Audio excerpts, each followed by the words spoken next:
지난 시간 지질에 대해서 설명을 해주셨는데 계속 이어서 지질 기초공사에 대해서 설명 계속 들어보도록 하겠습니다, 교수님. 지난 시간에 이제 지질 주상도를 보고서 결과값이 나왔죠. 네. 나온 것에 대해서 다시 한번 시험을 해봤습니다. 그거를 재하시험. 지상층만 하더라도 지하시험은 필수다라고 하셨고 진해력을 보고서 모든 설계를 떠야 된다라고 설명을 해주셨어요. 그래서 그 값에 의해서 기초와 지정이라는 것을 구분을 하게 되는데 네. 기초 말 그래도 파운데이션이죠. 파운데이션이 얼마만큼 견고하게 반석이 되어 있느냐 라는 것을 확인을 해야 되는데 그 확인한 것을 우리는 시험값에서 알게 됐고 시험에서 너무 물렀어. 이거 안 되겠다. 저 밑에 어떤 네. 안반까지 뭔가를 내려가지고 지지력을 강도를 높여야 되겠다. 그게 바로 지정입니다. 토질이 물르면 정말 깊이 파야 되는데 그거 다 비용이잖아요. 비용인 거죠. 그래서 인천 만수동에 네. 매립을 했던 뻘이 있는 네. 지역하고 저쪽에 신당동 위에 안반 있는 데에 지하층을 파지 않는 상태에서 건물을 지었을 네. 때 공사비는 어디가 더 많이 나갈까요? 안반 파는 비용이 더 많이 들지 않아요?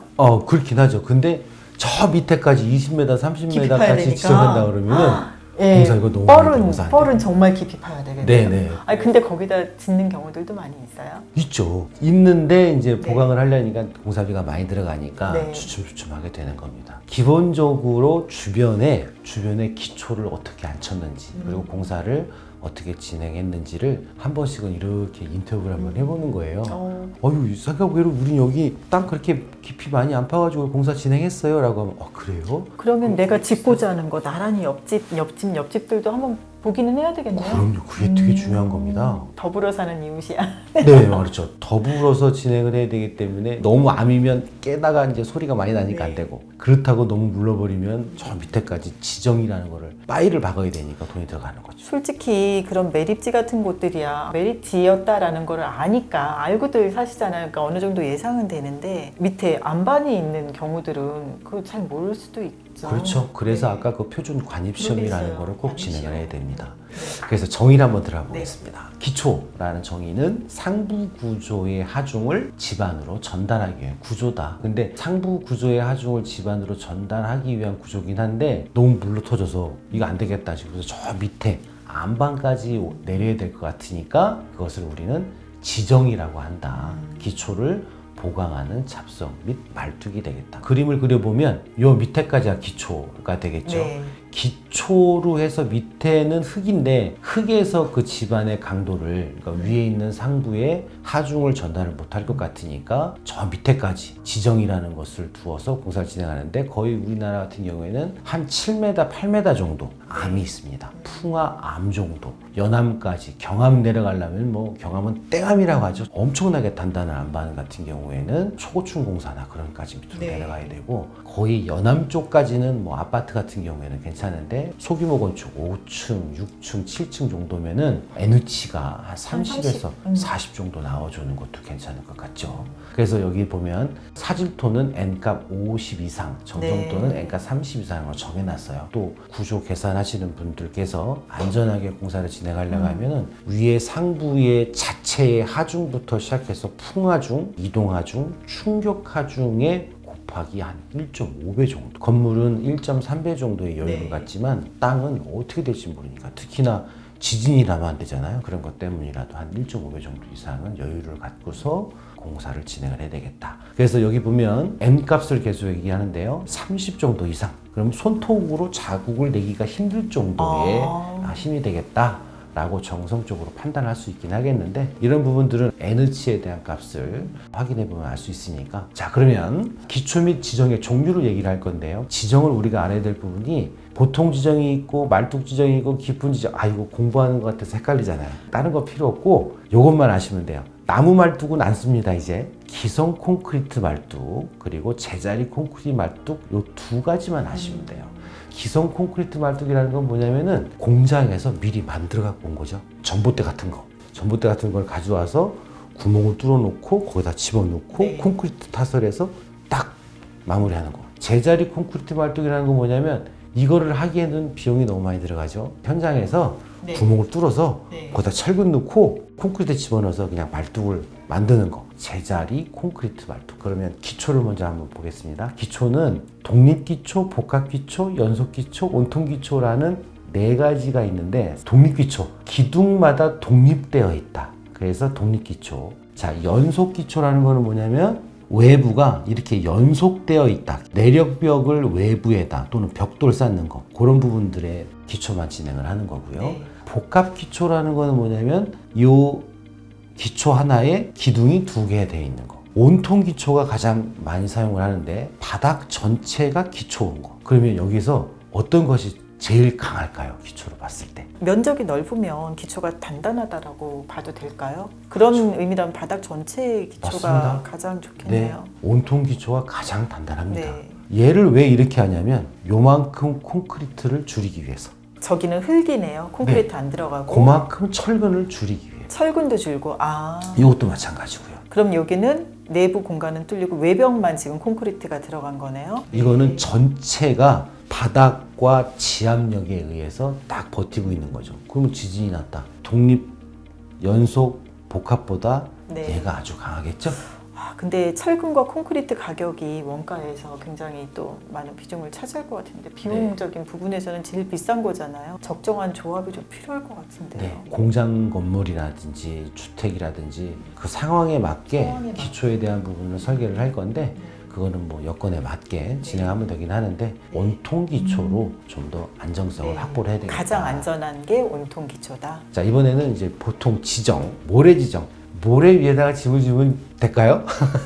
그 상태는 좀 어렵죠? 이거는 이제 구조물이 아니고 네. 간단하게 그냥 한 30cm, 50cm 구조물을 좀 앉히는 그런 개념. 자갈 지정. 자갈로도 좀 깔아놓고 샌드위치 패널이라든지 판넬이라든지 가건물 같은 경우는 이렇게 많이 하죠. 그래서 요 부분은 제가 강남에서 올라가다가 이분이 기계를 갖고 있어서 내가 사진을 찍었는데 이렇게 생긴 거예요? 네, 이걸 렘마라는 거거든요. 레머라는 건데 이 부분을 참고로 우리 선생님들 알고 계시면 될 것 같아서 바닥에 진해력을 확보하기 위해서 동동동동동 하고 이제 다짐을 하죠. 다지기 공사를 저걸로 하는 거군요. 네, 다지는 공사는 이걸로 하기도 하고 큰 차 같은 거 1톤 로라, 네. 5톤 로라로 해서 진동으로 동동동동 하면서 할 수가 있는데 얘를 왜 여기서 하냐면은 네. 요 바닥에다가 뭐를 할 거냐면 인도로킹을 깔기 위해서 한 거거든요. 근데 무엇보다 얘를 쓰는 이유는 뭐냐면 요 판이 작죠. 그래서 동동동동 튀길 때 주변에 진동을 전달을 안 해요.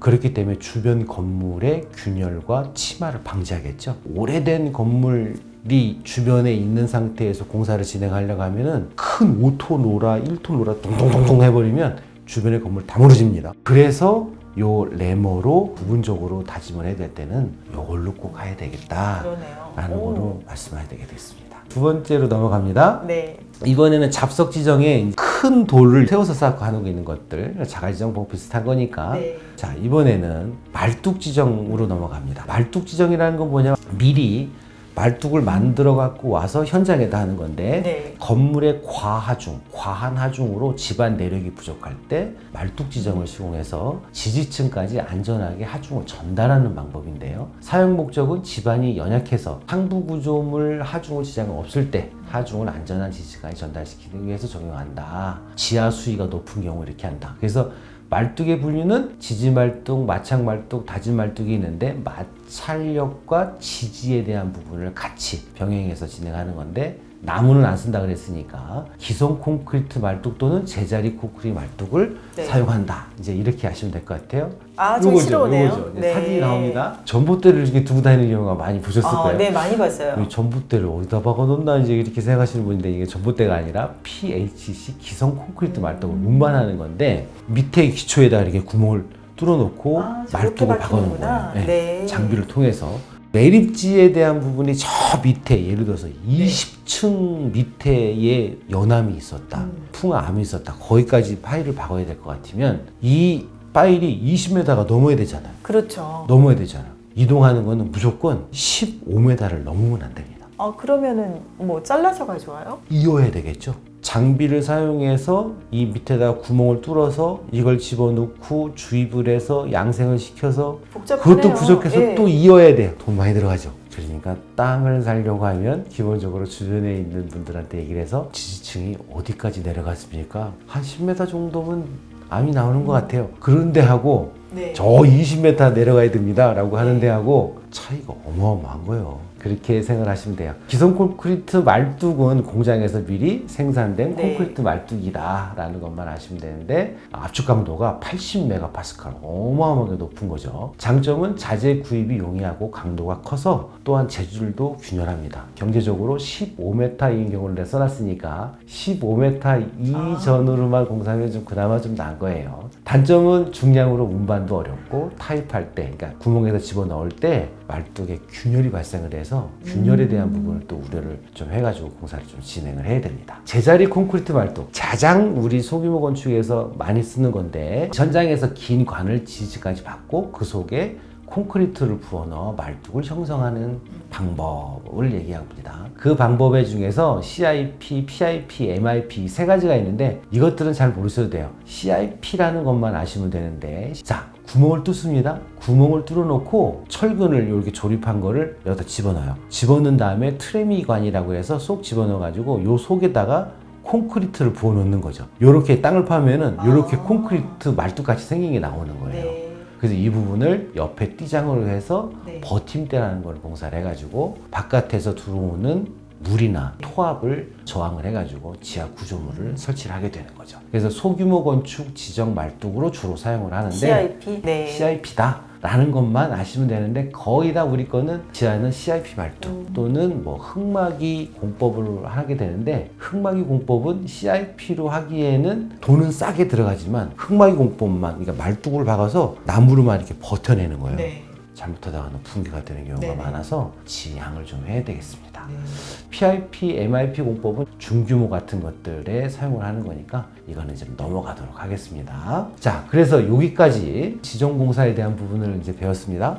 다음 시간에는 이 기초공사를 잘못해서 건물이 기우뚱 무너지는 경우가 있습니다. 동영상도 보실 건데 더 재밌을 겁니다. 남의 아픔은 나의 기쁨이 되면 안 되는데 우리는 절대로 시행착오를 겪으면 안 되니까. 네. 그러면 다음 시간에는 기운 건물, 기우뚱? 유명한 피사의사 탑과 같은 게 국내 사례로 지금 있다고 하시니까 그거에 대해서 다시 한번 사례로 설명을 드리도록 하겠습니다. 다시 네. 찾아뵙겠습니다. 네, 갑니다.